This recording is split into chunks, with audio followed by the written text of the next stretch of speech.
Is Evan a descendant of Richard Warren? Who will be the last man? Is Tom's wife still alive? Did Abigail's death at the dock turn her into the Sea Hag? Was the Boogeyman immortal just like Richard Warren was? And why the F was the original Lord Protector so conversant with the F word? We're going to answer all those questions and a million more questions on Double PHQ's Widow's Bay podcast. What town doesn't have a checkered past?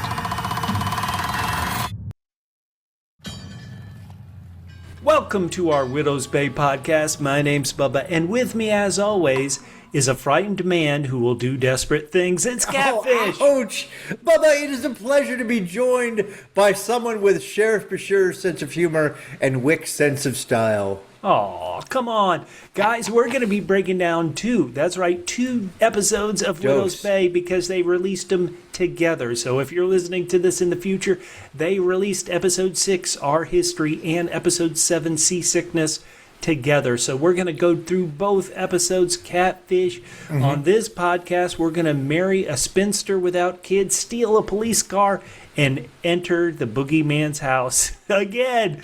Wow. Catfish, these are 2 episodes, but we're combining them into one story. What rating do you have for episodes 6 and 7?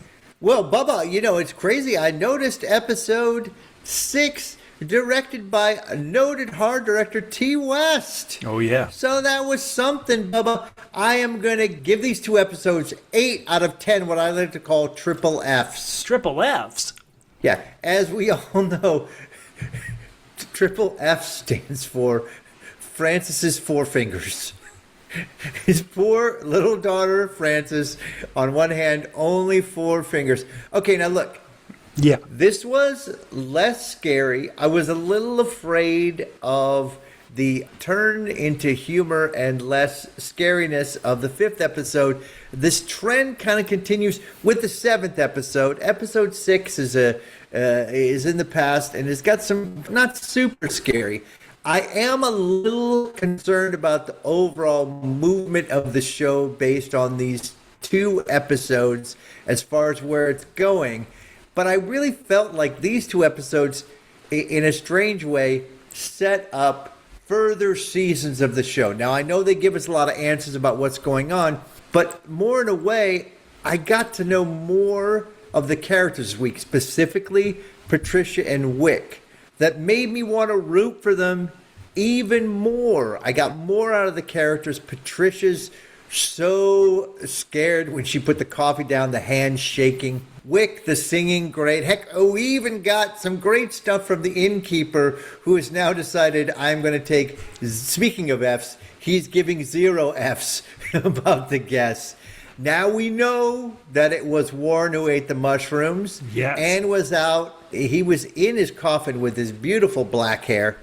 So, Bubba, my question to you is, we can get into this later, who was the bald guy you had a picture of last week? It wasn't Warren. And now one of the things I learned in these episodes, Evan's girlfriend might be worse than he is.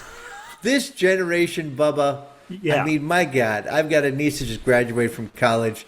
You can't even get these suckers to text you back. This is horrible. One thing that I wasn't very cool with, we know that Mayor Tom's kind of a wimp, but he made 2 glaring mistakes. Let's hear them. In episode 7. One, first of all, letting Richard Warren out. And one, after he has a funny moment where he almost gags watching Warren snarf down this food. And he realizes things are not going to go well. And he turns his back on him to say something to Wick. Oh my God. Wick gets his jaws Quint moment. There were some good parts to this, but it really kind of slowed down a little bit, even though we got some past information and it was good. But I still have faith and strangely felt more positive about this going into future seasons. Oh, okay.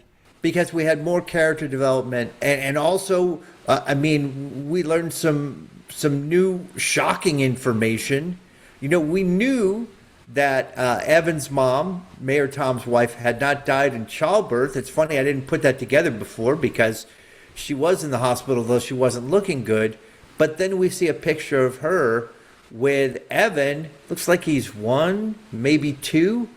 So now we have this mystery. What happened to his wife? And then we have, at the end of this episode, along with a little bit of humor, the innkeeper kicking the case down the stairs. So cold, so cold. We linger on a painting. And what's in that painting? A little kid in stormy seas. Bubba, what could that be? I'm fascinated. I gave it 8 out of 10, Bubba. We always say, who cares what we think? So let's just move right on because no one wants to hear what you think. Okay, Wait, all right. You've talked for like 10 minutes. If you must, then go ahead and tell us what you think. I have to go with only 6.9 double R's out of 10. Ooh, what? Double R's. Yeah. No, wait, what? Double R's? Revisionist history. Because I am going to do some revisionist history right now. 1 week ago, I said on this podcast a bunch of things that I'm going to have to take back. The first thing I said was, I was like, Evan is a pointless character. A pointless character. No, the reveal that he is learning that his mother did not die in childbirth, that's going to be great drama. I love it. Also, is Evan a descendant of Richard Warren? It sure feels like he probably is. So, Evan, I take back almost everything I said about you. You are an interesting character. Last week, I said I had complete faith in whatever the writers wanted to do. Perfect, and you still agree. Well, my faith, a bit like Sarah Westcott's faith, it's a bit shaken because the second episode, episode 7, I enjoyed the comedy of it a lot, but I was almost upset that I was enjoying the comedy of it because this is crazy. A scaredy cat like me, I wanted to be scared. But the biggest thing I said last week is I said that episode 5, which only had so much Patricia, was okay. I was wrong. You have to have more Patricia in your episode. So I was wrong. 6.9 out of 10. That is my lowest score. I've gone 7 out of 10 a couple of times. But what is great is last week we were talking about, is this show going to be lost? Meaning there's this crazy mythology which doesn't make any sense.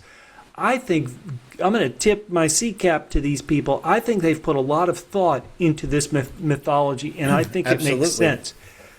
That said, I think maybe the comedy of Richard Warren, which really did make me giggle and laugh in episode 7, was almost a bit too much. It made it seem, dare I say it, that the menace that is haunting this island is not as scary as it should be. So only 6.9 out of 10 for me. Listeners, Catfish is right in this one instance. What we say doesn't matter. We're just two fans like you. We're your two friends talking about this great show. Even after these 2 episodes, which left me a bit down, this is still a great show. We want to hear from you. If you are watching this, listening to this on YouTube, go down in those comments. Tell us why we're wrong. Tell us why we're right. Tell us all your thoughts about these 2 episodes. If you're listening... Well, Bubba, if I can go back, let me just say, let me just agree with you and say why you're supporting why I gave this a higher review than you. Because in some ways we do have more questions. What happened to Evan's mom? Is Evan a descendant? But we got a lot of answers. We found out why this haul started. Richard Warren made a pact with, sometimes he says it's not the devil, sometimes he seems to indicate it is. It's at least an evil presence. Oh, yeah. And he did that. Why? Because they were going to starve otherwise. In that harsh winter, 100%. Yeah. In that harsh winter, he found those mushrooms. Those mushrooms opened up his third eye, and he was able to communicate. And he found out, to make an omelet, you gotta eat a couple mushrooms. Well, and you gotta make a couple people disappear into the basement. Sacrifices. Ouch. Yeah. So hey, listeners, if you're on audio podcasts, please subscribe. Give us a review on audio podcast apps like Spotify and Apple Podcasts. It always helps other Double L loyal listeners discover us. And then just join in with us on social media at Double PHQ. The word double, single letter P for podcast, HQ for headquarters. We are getting answers, but the answers are opening up more questions. It's incredible. And Catfish, we had 2 episodes, and so a lot of people are wondering, well, the 2 episodes do really flow together, but there's also a small chance that we were given 2 episodes because of certain Emmy rules. So do you want to talk about the Emmys, which are television awards, and maybe something that Widow's Bay is trying to do to be eligible in this year's Emmys as opposed to push everything to next year's Emmys? Well, the broadcast of the shows that are up for eligibility, that window ends May 30th. Yep. So I don't know if they were trying to sneak in an extra episode because maybe they thought, well, the flashback episode might get awards. The flashback episode, maybe just for people to feel better about the show, because the flashback episode answers a lot, but we're kind of set adrift with other characters. So we came back to the present, and it feels like we got a lot of answers out of the 7th episode too. So at least 100%. People are moving forward. We got these 2 episodes, we got these answers, and so that's why we're going to do something we never do. Normally, we talk about our crazy, not crazy theories as one of our final segments. I was so wrong. See what happens when I go out on a limb, Bubba? It gets cut off. Now, though, we're going to talk about our crazy theories, or at least what the show is telling us right here at the top, because we were given answers, or we think we've been given answers. Let's get to it. Undead Richard Warren tells people, he says, as long as there are men of my blood, you, meaning people of Widow's Bay, are bound to the covenant. But I am the last, implying he's the last person of his blood. With my bloodline gone, my death will free the island from its curse, Catfish. So he's thinking, and Wick and Mayor Tom are thinking, that once they pull his body, out past that buoy, out past that marker, it's going to lift the curse because there aren't any more descendants of Richard Warren. But the last image of episode 7 is that painting in the hotel. It seems to be a painting of a rowboat rowing away, but somebody, to me it kind of looks like a small female child, is left behind in the surf. We know in episode 7 that Sarah Westcott, in her rush to get off the island, grabbed all those kids, put them in a rowboat, and started chasing the boat that left them behind. Well, the other thing, too, is that what's very clear in this picture is that the seas are stormy. Now, when they take off, the seas aren't that stormy, but we know that the island tries to mess with people who are getting out. Yes, so is it possible that the smallest Warren child, Francis, somehow got off the boat, got rescued, and brought back to the island, and so Richard Warren's bloodline is not gone, and the evil curse will stay on the island? That certainly seems like where we're going. That means then, if Frances Warren survived, lived on the island, and had kids, who would be her descendants? Now, the way descendants work is there's possible a lot of people are her descendants. But many people are wondering, is it Mayor Tom's ex-wife? Was she a descendant of the Warrens, and therefore making Mayor Tom's son, Evan, another descendant of the Warrens? People are going a bit further and saying, hey, Sarah Westcott, after she got married and met the kids, little Frances had that doll. And Sarah pinned a family brooch to that doll and said, hey, here's a brooch. And there was a funny moment where the other kids are like, hey, do we get anything? When you look in the museum in episode 7, that doll doesn't have a brooch. Is it possible that when Evan starts looking through his mom's stuff, he sees that brooch, and that's the visual clue we see to say Evan is a descendant of, in this case, Frances Warren, a.k.a. her father, Richard Warren. Now, that once again, there could be many.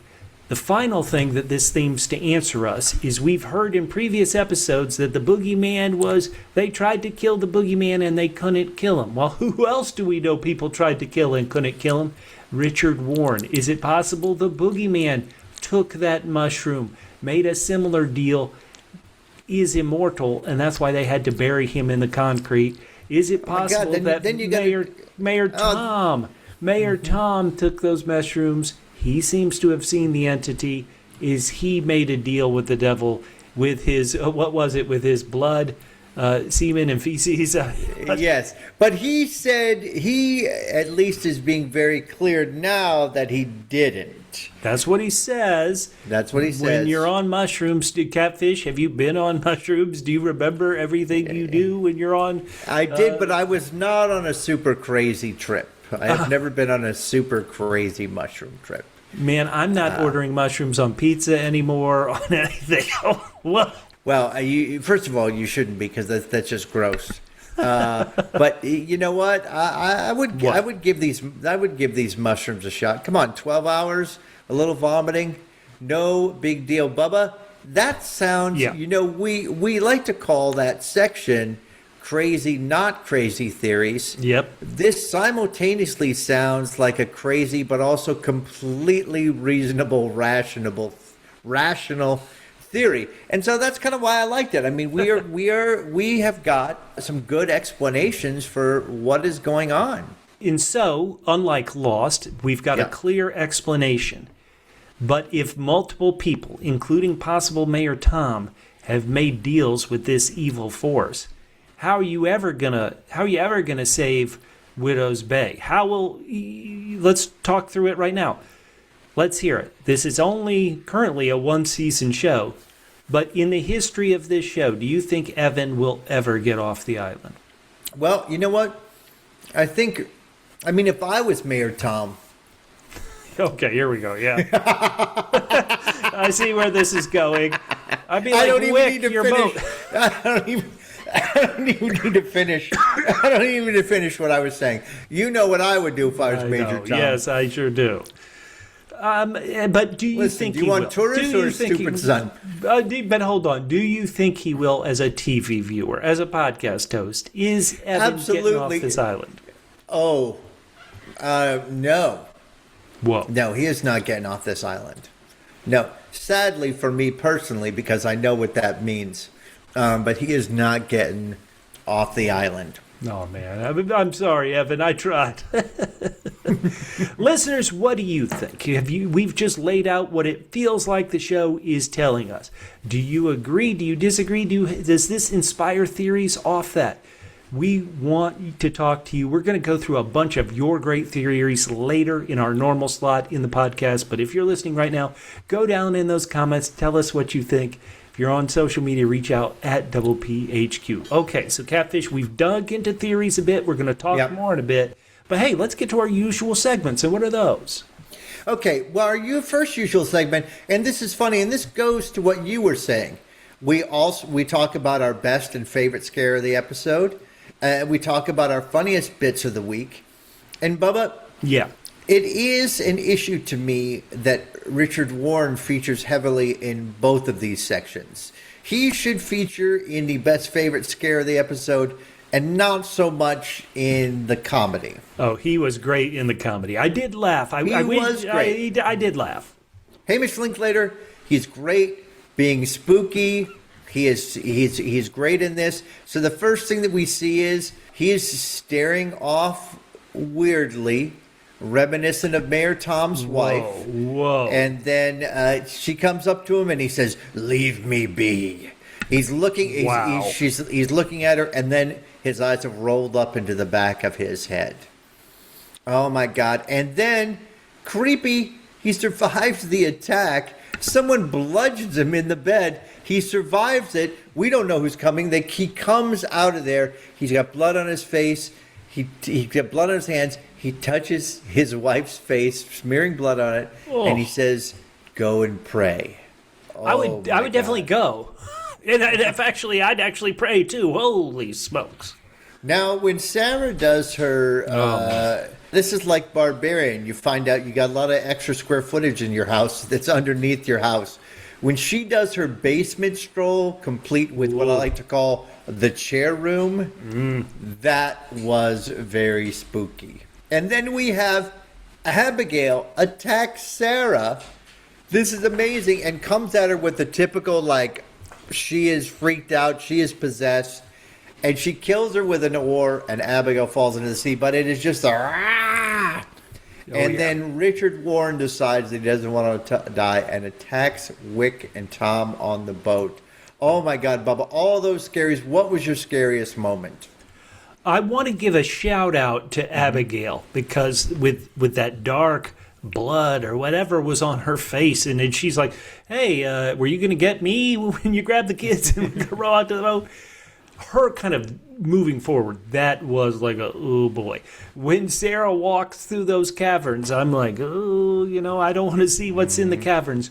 But for me, even though he was so silly and funny, I'm going to go with some of Richard Warren. Wait, he's here. Now he's disappeared. His attack on the boat in episode 7. I'm going to say, for me, that was the most effective and efficient scares in these episodes. What about you? What was the scariest thing in these 2 episodes? Bubba, it has got to be after Richard Warren has been bludgeoned in his bed and his wife is downstairs, and he comes out of the shadows, touches her face, and tells her to go pray. Oh, man. That was what did it for me. That was the creepiest moment of these 2 episodes. Not good.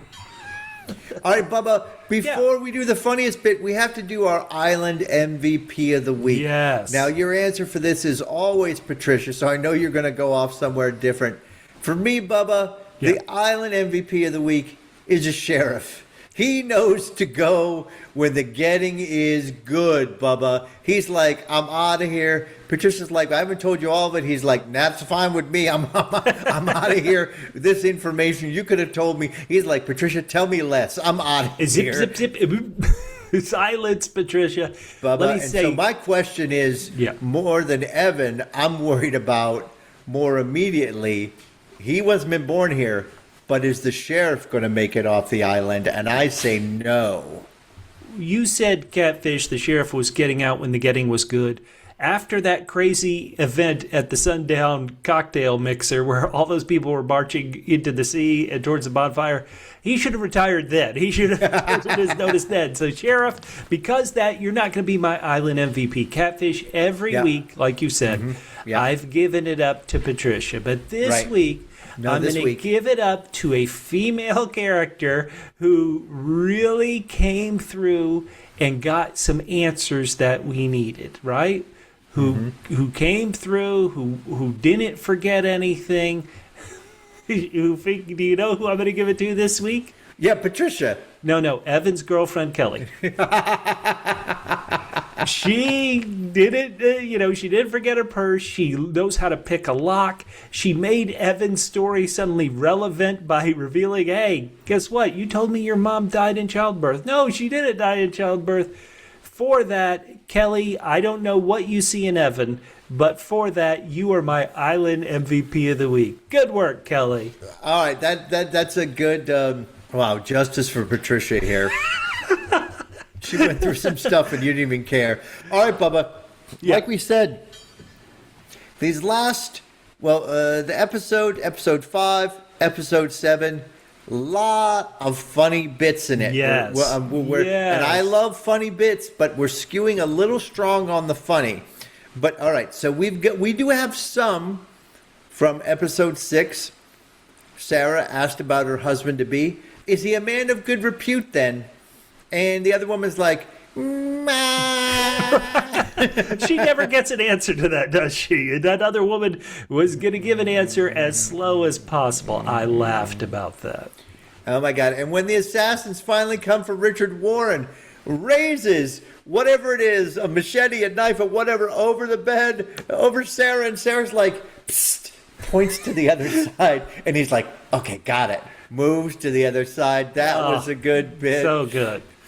Oh, my God. And was Sarah's writing in her diary the very words that we heard in episode 5, the last page of the diary. And she's like, okay, and now this is all just a joke because my husband is here. And she turns to him and she says, you're home. What a blessing. Oh, my God. But no, give it up. Sarah also had a great delivery on my favorite. Oh, she's so good. She goes to the church. She's talking about her husband being possessed by the devil and this evil, and she wants to get out of there. The people in the church are like, hey, think of the welfare of your children. Sarah, my children? It's so only been good. a couple days. And I just got them. Oh, so good. My God. Mayor Tom, when he shows up at the Warren household, now museum, He says, "You dug up the founder's corpse?" And Patricia says, "Yeah, it's over there." It's so good. My girl, so good. So good. Bubba, all right, I'm going to go through these. There's a bunch of them.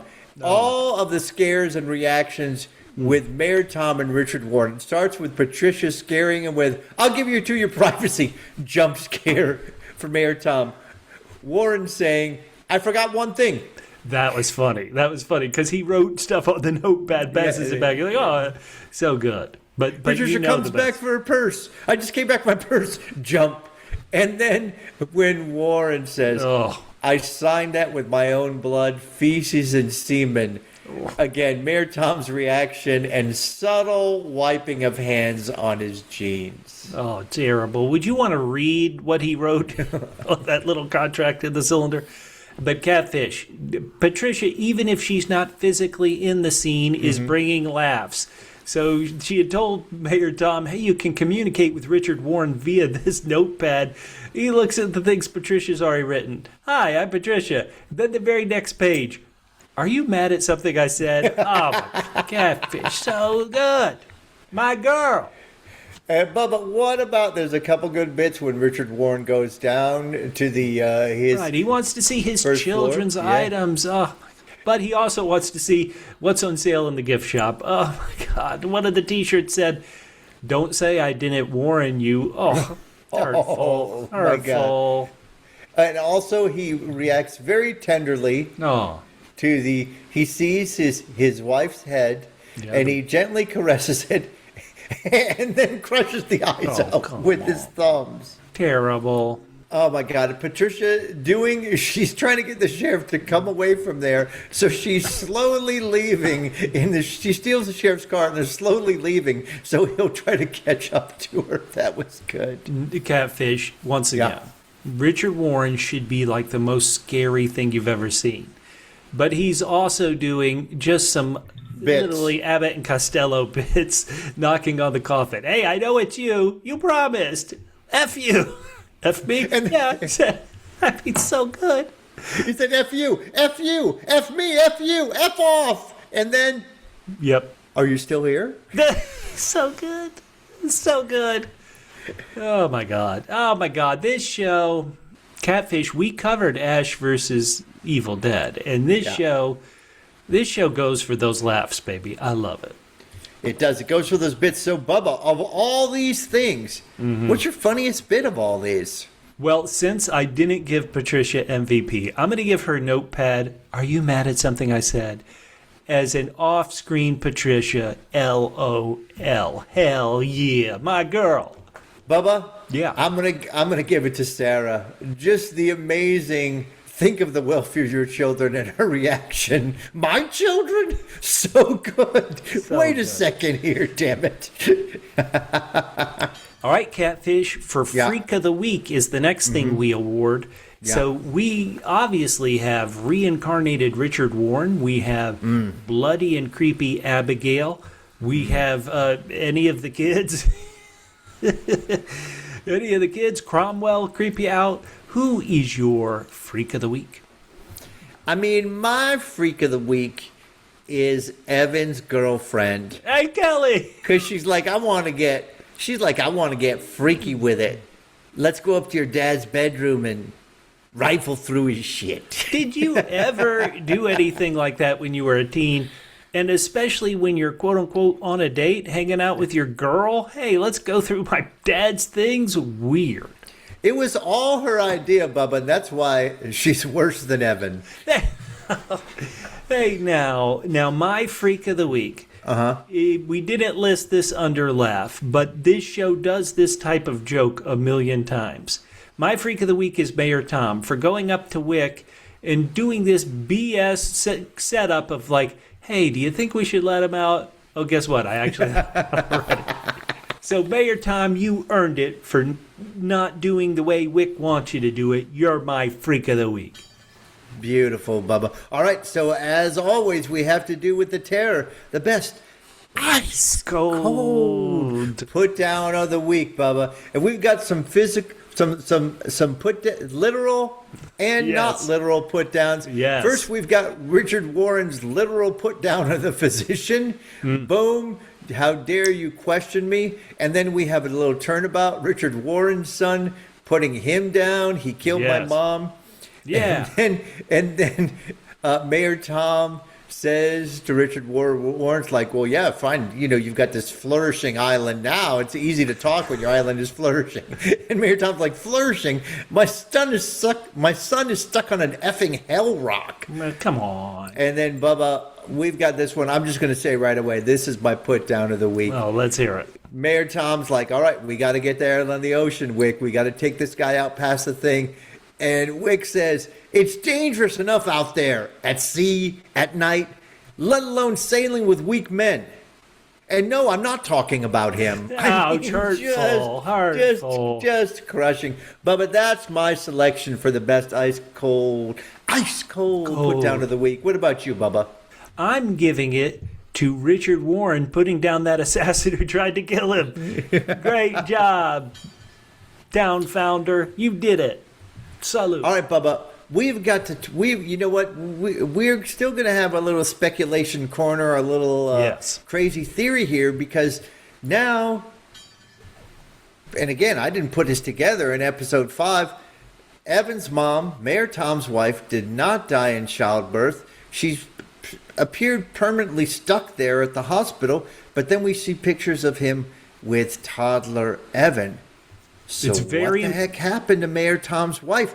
Bubba, is she alive? Well, Catfish, I think it's very important that these are like still images. It's not like home movies of her with the young 1-year-old or 2-year-old kid. It is like a still image. So we don't really know. In that still image, she could be that blanked out, kind of like brain dead person we saw in the hospital room at the end of episode 5. So there's a part of me that thinks, though, if your wife went into one of those states, like in these episodes, we saw Richard Warren in one of those states where he's just like, it looks like he's gone, right? Would you tell your son that his mom was dead? Or would you, if the mom is away in a home or something, would you tell the truth to your son? I think that it makes more logical sense that she is dead, that the mayor would actually lie to his son. But for a TV drama, I think she's alive. I think somehow she's alive. I think this is Widow's Bay, and we need some more women besides Patricia and my Island MVP of the week, Kelly. So I'm going with she's alive. I don't know how they're going to make this logically work, but that's my thought. What do you think? All right, I'm going to say that she is dead. That, like you said, he had to do something for his wife. Yeah. You said put her in a home, put her in a hospital. So he shipped her off the island, and she did not make it, and somehow he's got some guilt to that. And again, it doesn't completely line up, but I mean, I guess you could say your mom just went nuts, and then when she went to when I sent her, maybe he just feels guilty for sending her away. And you don't think telling your son that your mom died in childbirth would also give your son way too much guilt? I don't know if there's a right way they can make this work. Now, Catfish, tied to this, a lot of people are questioning, is Mayor Tom the father? So if you kind of listen closely, there is an out on this. When Mayor Tom was talking to his son about his mom, he was like, I liked her. She didn't really like me. I had to kind of go into it. But then he has this saying that, yes, it's well known that when I married your mom, she was pregnant. So there's the thought of, was Mayor Tom and the mom dating? She got pregnant, so it's kind of like a shotgun wedding. Or because the timeline feels like they'd only been going out 4 months, I believe, based on what they've said, that is it possible she was already pregnant? Now, this is her, these are crazy soap opera type answers. And I'm pretty sure we got this great comment from somebody in the feedback after our first podcast saying, boy, I love this show. No soap opera BS. But what do you think? Is Mayor Tom the father of this annoying Evan, or is it soap opera hijinks and somebody else is the father? What says you? Well, I mean, that wouldn't really matter unless it turned out that his wife, Evan's mom, wasn't the descendant. Right. If she's the descendant, it doesn't matter whether doesn't. he's the father or somebody else is the father. 100%. 100%. Listeners, we've talking way more theories, craziness by this point than we usually do. We normally save it to the end. There's still more crazy, fun theories coming up. But Catfish, we've got a new segment this week that you wanted to bring us through in honor of Richard Warren's wonderful 17th, 18th century vernacular. So, my question was, Richard Warren, very conversant with the F word. And I had personally thought that the F word was an older word, so it would be possible that he knew it. But I wondered about the usage of a stern, taciturn leader from this time period using the F word. Sure. So I did a little research. It turns out that the word is from the either 1300s or the 1500s. Okay, that works.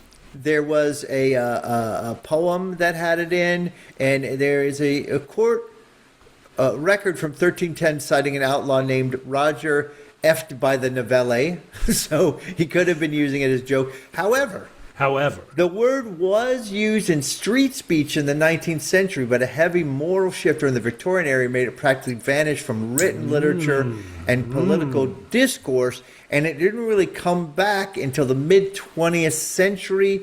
Some people say it was cultural shifts following World War II, when soldiers brought slang into daily life.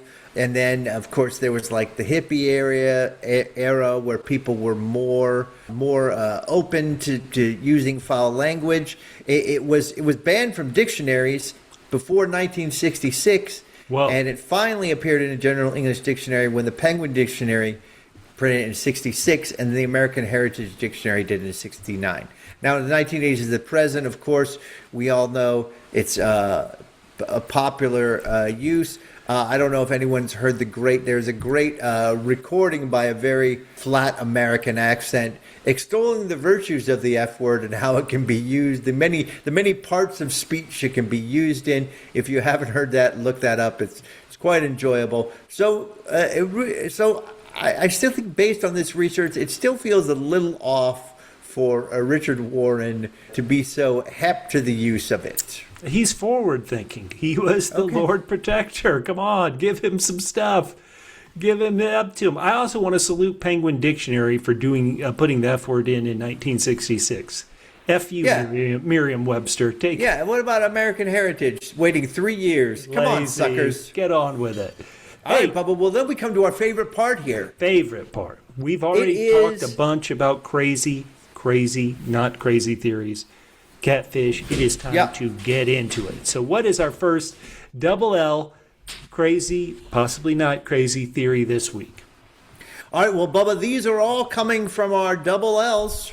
Loyal listeners. Exactly, good guess. And so this is, from now on, we asked for it and we've got it. We've got a lot of feedback and we're right into it. Thomas says, Evan may be the offspring of the Boogeyman. Ooh. Evan's mother's history is a little vague, leaving you with questions. That is very true.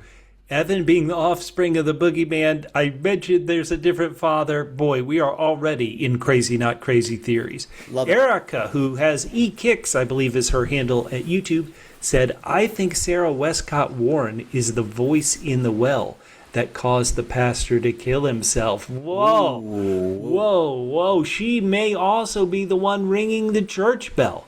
They found a page from her journal near the Reverend's fireplace. How did it get from the journal, which is there at the Heritage Center, the museum? Ooh, so this is good. I agree. Sarah Westcott Warren, when you have a great actress like this actress, let's keep her. Let's bring her back. We brought back Richard Warren. Let's bring back somebody else. All right, and Ella Feel the Pop says, I think some of the residents are reincarnated from the original 43 island settlers. Oh. DJ Dale is for sure. Next episode, I'm expecting some grave robbing and zombie action for sure. Whoa, well, you knew there you it, go. Ella. Ella, you got both grave robbing and Warren is a zombie. I think technically he's a zombie. I agree.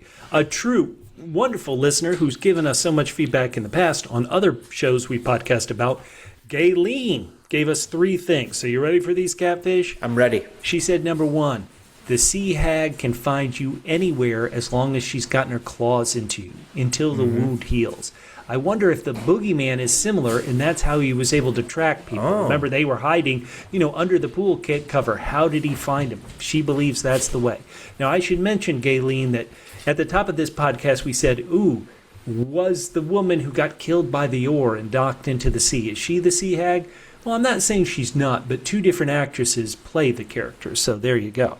Now, Gayleen has a crazy theory. She believes that if anybody in the current cast, our current characters we've been following, is the Boogeyman, she says she thinks it's the mayor. What? Ooh, so what if they killed the wrong guy for the Boogeyman and it's the mayor? She said that was a crazy, crazy, crazy one.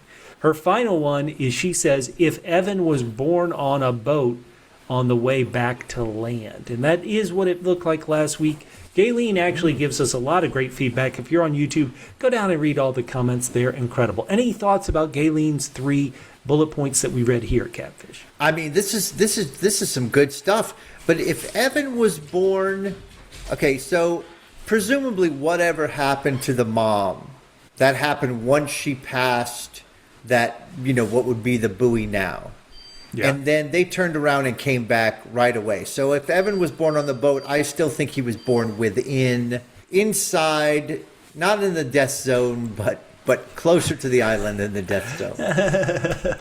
Hey, those are great. Keep giving us that great stuff. Now we have feedback from Christina, who wrote, the thing about Patricia's age, which we talked about a couple of times, but we mentioned how, I believe in the very first episode, she's talking about her biological age. Patricia's age is she was born 40 years before the story takes place, not 28, what she claims is her biological age. We know this because the Boogeyman targeted 15-year-old girls, and the women at the party say Patricia is telling the same Boogeyman story for 25 years. Okay. We know this biologically 28 thing comes into play. But again, Christina's just pointing out, my girl Patricia, lovely, sexy Patricia, who to me, she's the kind of woman who makes you want to open up a can of spinach, down it, and then let her babysit your buddy Sweet Pea.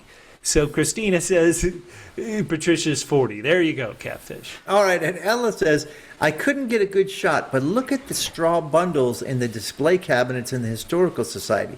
Don't they look like the ones Patricia had made for inside the party and match the huge version on the beach? Uh-oh. And I do agree with that. That is a good, if you take a look, that is very good. Yep. Now, also says in the episode when Mayor Tom stayed over at the end, when he's in the crawl space and he sees a dead body on screen for only a second, it is wearing the same shirt as Tom.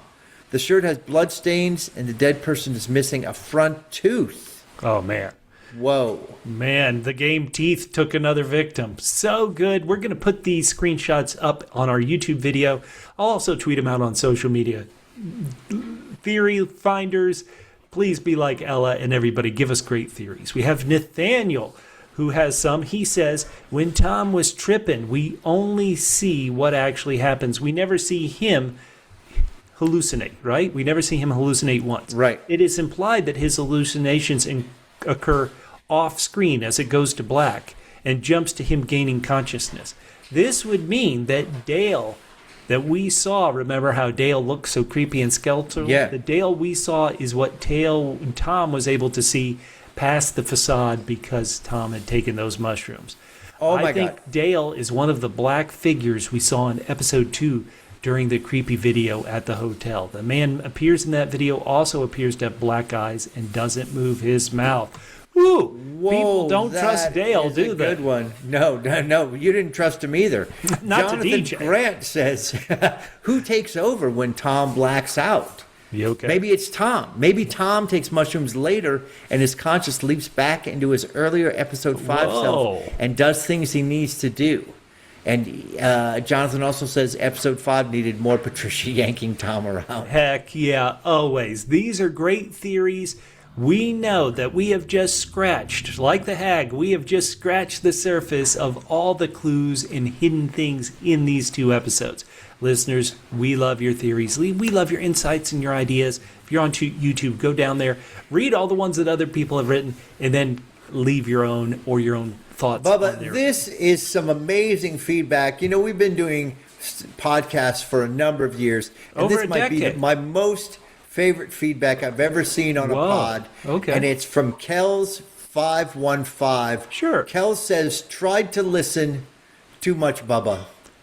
Catfish, is that why you gave like a 10-minute review right at the beginning before I could even give my rating? Is that you're trying to I'm help just trying to Kels out? please Kels515. Okay, well, hey, I will zip my lips some more, Kels, but I do have to read this feedback we got from the Black Kraken. Now, he sent this to us via iTunes, Apple Podcasts review, and it was after our second Widow's Base podcast. And he says, as usual, the hosts missed the obvious. Of course, this show is in a modern time. In the very first episode, they're talking about the absence of Wi-Fi and why they're using landlines.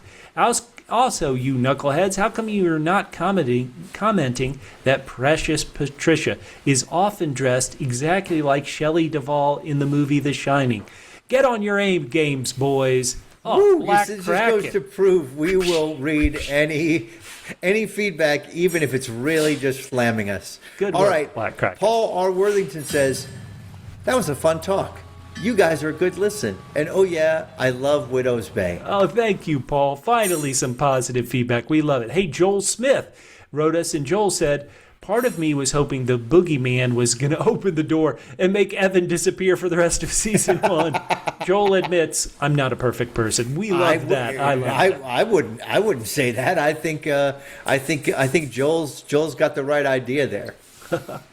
Wild Mordram Dieselpunk says, I am sure Evan will try to go to the mainland eventually. No. We're all hoping for the same thing. Joel, myself, even Bubba, if you really got him to admit it. Priscilla TV1 says, I plan on binge watching it when I have more time. Priscilla. Let us know how that goes, binge watching it. I am enjoying it the week to week, but I think you would get a real pleasure out of binge watching. Priscilla has been a co-host on some of Double P podcasts, Double PHQ's podcasts on the Wheel of Time. And she also has her own channel, which she does in her, I believe, native Portuguese. So check that out. They are very fun.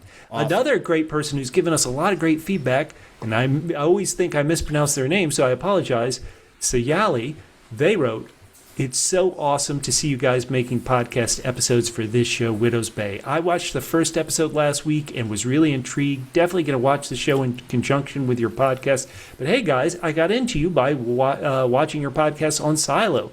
Any thoughts on Silo Season 3? Catfish, are you ready? That's coming up at the beginning of July 2026. Holy cow. Yeah, we'll be ready, I guess. Now, Christopher gave us this feedback, and it was feedback about something we've talked about for a while, about how Widow's Bay never seems to take the top spot in Apple's what hot shows are on this week. And Chris wrote, Apple doesn't market any of their shows well, cough, for all mankind, cough. Well, Christopher, I looked at Apple right before we started recording this podcast. It's number 2. No, on mine it was number 1. Was it? On It mine, was. I saw it earlier today. It was number 2. It's now ahead of the delightful Margot Has Money Problems. Yay. And still just behind John Hamm's Vanity Project. Hey, now. All right, and says, Yeah. on the episode 5 podcast, Catfish said Dale looked like Skeletor. This is Hurtful. funny because the actor is another show where he gets called Gay Skeletor. Hurtful. Come on. Now, we got some feedback on these very 2 episodes from someone who is always giving us great feedback, and that is Gen X Cat Mom at All Mod Cons with a Z on Blue Sky. Season 1, Episode 6, 9.5 out of 10 double Bs. Double Bs. Bold and brave. It's refreshing to see that these creators have enough confidence in their show to sideline the main cast for all but the last 30 seconds and know we'll be engaged the whole time. I'm still digesting it, but gotta say it was a wild ride. It was. Season 1, Episode 7, again, 9.5 out of 10 double Cs this time. Double C's? What? Creaky Casket. Oh, for This sure. episode was so dense and unexpected. Nothing predictable happened, and that's wonderful. And the revelation with Evan, wow. Funniest line to Wick was Wick to Tom, I will never understand how the F you got your job. Hurtful. Now, Link Hogthrob, a great loyal listener who's at Link Hogthrob on Blue Sky, they wrote, my favorite line of these 2 episodes was Patricia, I forgot my purse. Favorite subtle move, Mayor Tom subtly wiping his hands on his pants after Richard said he signed this thing in feces and semen. Yeah. Evan's mom bore a striking resemblance to Sarah Westcott Warren. Or am I high on True Sight? Catfish, this is something we've talked about, and you talked about in your intro, in your 10-minute review of these 2 episodes. Uh-huh. We put up last week that there is the picture of dark-haired mayor, original mayor, Richard Warren, with a beard. And then there's a picture of a guy with no beard, with long white hair, kind of balding, in what we thought was Sarah Westcott with him. But who is that? Does the Reverend end up looking like that? There are a lot of clues in this show. And even though I gave these 2 episodes a rough rating, what I said earlier is true. I think they have this planned out, and I think we're going to have answers to those questions. So I can't wait.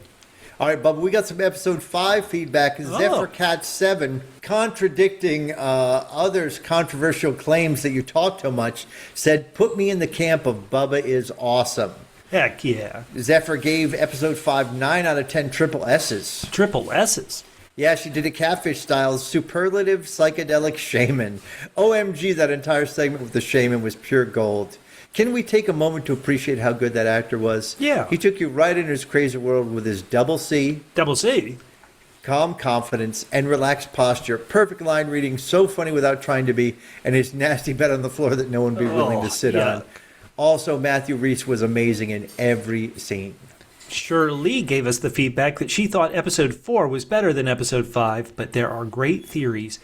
She says, I don't feel I have enough information to make a theory, but I want to thank you so much for listing the historical events in your podcast on episode 5. I needed that. Thank you. That's Shirley, when you talk too much. I think that's probably. Gloom Shroom says, I'm surprised people don't seem to like this episode. Episode 5. I thought the way it was shot was just amazing, so creepy. But I was also kind of effed up when I watched it, so the disorienting vibe really worked for me, like I was experiencing right alongside Tom. Perfect commenter name comment synergy. Gloom Shroom. Love it. Hey, we have gotten a great bunch of comments from this listener with the handle softclip_Q. He said, meh, not just much to talk about after episode 5. Still very excited for the next episode. Thank you guys for an incredible review podcast. Thank you, SoftClipQ. All right, and Andreoid said, I like this episode less than the others, but to be honest, I just like to see him do stuff. That's how much I've come to love the characters. Heck yeah. Also, I think the next one might be the same period from other people's perspective. And my comment to that was, I think even further back, and I ended up being right. Mark me down for 1 win in 15 years. Heck yeah. Hey, mark us down for another win because we're getting another podcast next week on episode 8 entitled Your Baggage. And I think we're really going to see Mayor Tom and his son Evan go over their baggage about what did happen to Evan's mom. Hey, for everybody here at Double PHQ, my name's Bubba. You can find me on social media with the handle @FitInTrim. That's FITTENTRIM @FitInTrim on social media. And I'm Catfish. You can hit me up at G to the man. That's GEETOTHEMAN on Instagram and Blue Sky. And we'll talk to you next week on Double PHQ's podcast of Widow's Bay. Podcast. Oh, my Lord. That, you know what, I'm going to stuff you in a coffin for that. It's so good we didn't come up for a title. Not at all. Not at all. How about Pleasing Patricia? That would be a great name. Always.